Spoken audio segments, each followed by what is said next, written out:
A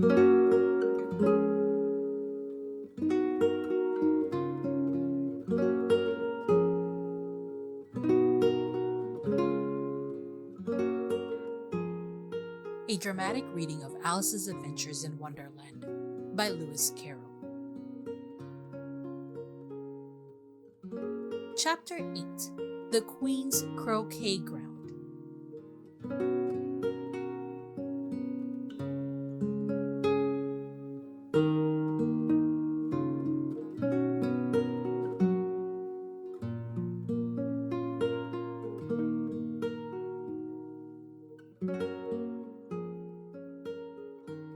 A large rose tree stood near the entrance of the garden. The roses growing on it were white, but there were 3 gardeners at it, busily painting them red. Alice thought this a very curious thing, and she went nearer to watch them. And just as she came up to them, she heard one of them say, "Look out now, Five, don't go splashing paint over me like that." "I couldn't help it," said Five in a sulky tone. 7 jogged my elbow. On which 7 looked up and said, "That's right, Five, always lay the blame on others." "You'd better not talk," said Five. "I heard the Queen say only yesterday you deserved to be beheaded." "What for?" said the one who had spoken first. "That's none of your business too," said 7. "Yes, it is his business," said 5, "and I'll tell him. It was for bringing the cook tulip roots instead of onions." 7 flung down his brush and had just begun, well, of all the unjust things, when his eye chanced to fall upon Alice as she stood watching them. And he checked himself suddenly. The others looked round also, and all of them bowed low. "Would you tell me," said Alice a little timidly, "why you were painting those roses?" 5 and 7 said nothing, but looked at 2. 2 began in a low voice. "Why, the fact is, you see, miss, this here ought to have been a red rose tree, and we put a white one in by mistake, and if the Queen was to find out, she would all have our heads cut off, you know. So you see, miss, we're doing our best before she comes to." At this moment, 5, who had been anxiously looking across the garden, called out, "The Queen! The Queen!" And the 3 gardeners instantly threw themselves flat upon their faces. There was a sound of many footsteps, and Alice looked round, eager to see the Queen. First came 10 soldiers carrying clubs. These were all shaped like the 3 gardeners, oblong and flat, with their hands and feet at the corners. Next, the 10 courtiers.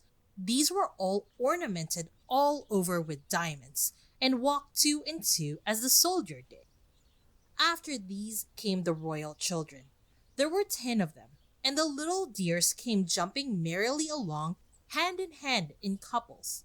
They were all ornamented with hearts. Next came the guests, mostly kings and queens, and among them Alice recognized the White Rabbit. It was talking in a hurried, nervous manner, smiling at everything that was said, and went by without noticing her. Then followed the Knave of Hearts, carrying the king's crown on a crimson velvet cushion. And last of all this grand procession came the King and Queen of Hearts. Alice was rather doubtful whether she ought not to lie down on her face like the 3 gardeners, but she could not remember ever having heard of such a rule at processions. And besides, what would be the use of a procession, thought she, if people had all to lie down upon their faces so that they couldn't see it? So she stood still where she was and waited. When the procession came opposite to Alice, they all stopped and looked at her, and the Queen said severely, "Who is this?" She said it to the Knave of Hearts, who only bowed and smiled in reply. "Idiot," said the Queen, tossing her head impatiently, and turning to Alice, she went on, "What's your name, child?" "My name is Alice, so please your Majesty," said Alice very politely. But she added to herself, "Why, they're only a pack of cards after all. I needn't be afraid of them." "And who are these?" said the queen, pointing to the three gardeners who were lying round the rose tree. For you see, as they were lying on their faces, and the pattern on their backs was the same as the rest of the pack, she could not tell whether they were gardeners, or soldiers, or courtiers, or three of her own children. "How should I know?" said Alice, surprised at her own courage. "It's no business of mine."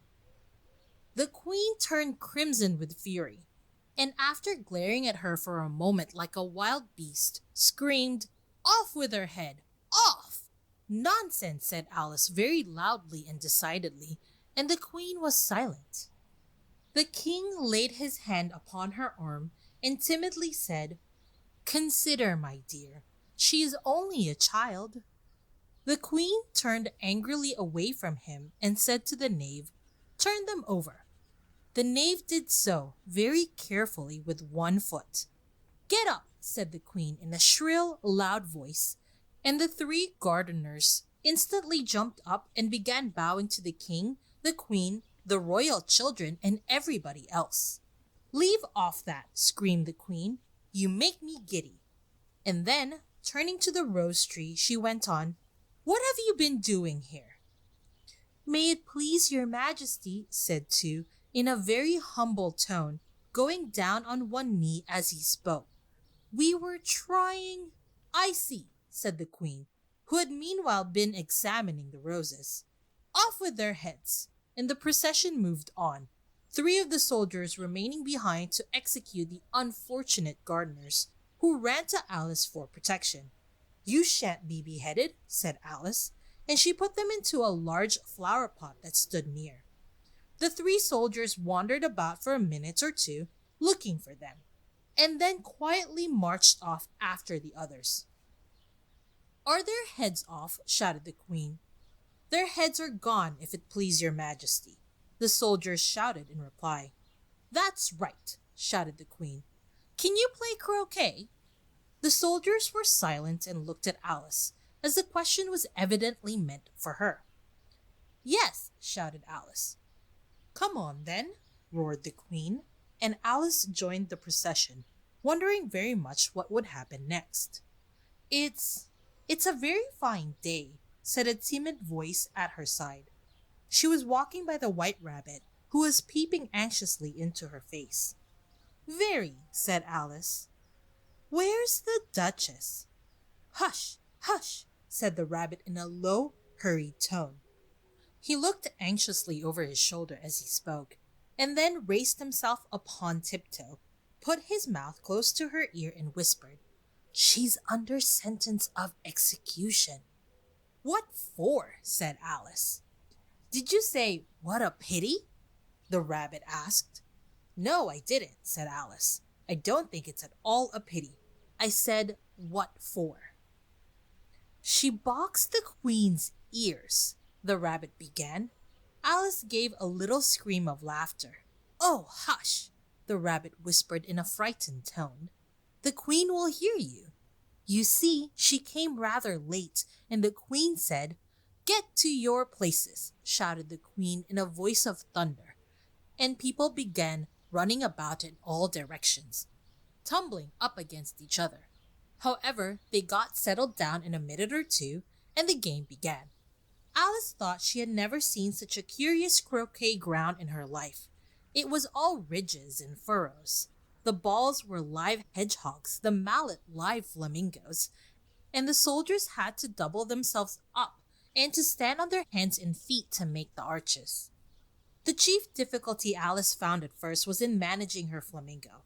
She succeeded in getting its body tucked away comfortably enough under her arm with its legs hanging down, but generally, just as she had got its neck nicely straightened out and was going to give the hedgehog a blow with its head, it would twist itself round and look up in her face with such a puzzled expression that she could not help bursting out laughing, and when she had got its head down and was going to begin again, it was very provoking to find that the hedgehog had unrolled itself and was in the act of crawling away. Besides all this, there was generally a ridge or furrow in the way wherever she wanted to send the hedgehog to. And as the doubled up soldiers were always getting up and walking off to other parts of the ground, Alice soon came to the conclusion that it was a very difficult game indeed. The players all played at once without waiting for turns, quarreling all the while and fighting for the hedgehogs. And in a very short time the queen was in a furious passion and went stamping about and shouting, "Off with his head," or "Off with her head," about once a minute. Alice began to feel very uneasy. To be sure, she had not as yet had any dispute with the queen, but she knew that it might happen any minute. And then, thought she, what would become of me? They're dreadfully fond of beheading people here. The great wonder is that there's anyone left alive. She was looking about for some way of escape and wondering whether she could get away without being seen, when she noticed a curious appearance in the air. It puzzled her very much at first, but after watching it a minute or two, she made it out to be a grin, and she said to herself, "It's the Cheshire Cat. Now I shall have somebody to talk to." "How are you getting on?" said the cat, as soon as there was mouth enough for it to speak with. Alice waited till the eyes appeared, and then nodded. "It's no use speaking to it," she thought, "till its ears have come, or at least one of them." In another minute the whole head appeared, and then Alice put down her flamingo and began an account of the game, feeling very glad she had someone to listen to her. The cat seemed to think that there was enough of it now in sight, and no more of it appeared. "I don't think they play at all fairly," Alice began, in rather a complaining tone. "And they all quarrel so dreadfully one can't hear oneself speak. And they don't seem to have any rules in particular. At least, if there are, nobody attends to them. And you've no idea how confusing it is, all the things being alive. For instance, there's the arch I've got to go through next, walking about at the other end of the ground, and I should have croqueted the queen's hedgehog just now, only it ran away when it saw mine coming." "How do you like the queen?" said the cat in a low voice. "Not at all," said Alice. "She's so extremely—" Just then she noticed the queen was close behind her listening, so she went on, likely to win, that it's hardly worthwhile finishing the game. The queen smiled and passed on. "Who are you talking to?" said the king, going up to Alice and looking at the cat's head with great curiosity. "It's a friend of mine, a Cheshire cat," said Alice. "Allow me to introduce it." "I don't like the look of it at all," said the king. "However, it may kiss my hand if it likes." "I'd rather not," the cat remarked. "Don't be impertinent," said the king, "and don't look at me like that." He got behind Alice as he spoke. "A cat may look at a king," said Alice. "I've read that in some book, but I don't remember where." "Well, it must be removed," said the king very decidedly, and he called the queen, who was passing at the moment. "My dear, I wish you would have this cat removed." The queen had only one way of settling all difficulties, great or small. "Off with his head," she said, without even looking round. "I'll fetch the executioner myself," said the king eagerly, and hurried off. Alice thought she might as well go back and see how the game was going on, as she heard the queen's voice in the distance, screaming with passion. She had already heard her sentence 3 of the players to be executed for having missed their turns, and she did not like the look of things at all, as the game was in such confusion that she never knew whether it was her turn or not. So she went in search of her hedgehog. The hedgehog was engaged in a fight with another hedgehog, which seemed to Alice an excellent opportunity for croqueting one of them with the other. The only difficulty was that her flamingo was gone across to the other side of the garden, where Alice could see it trying in a helpless sort of way to fly up into a tree. By the time she had caught the flamingo and brought it back, the fight was over, and both the hedgehogs were out of sight.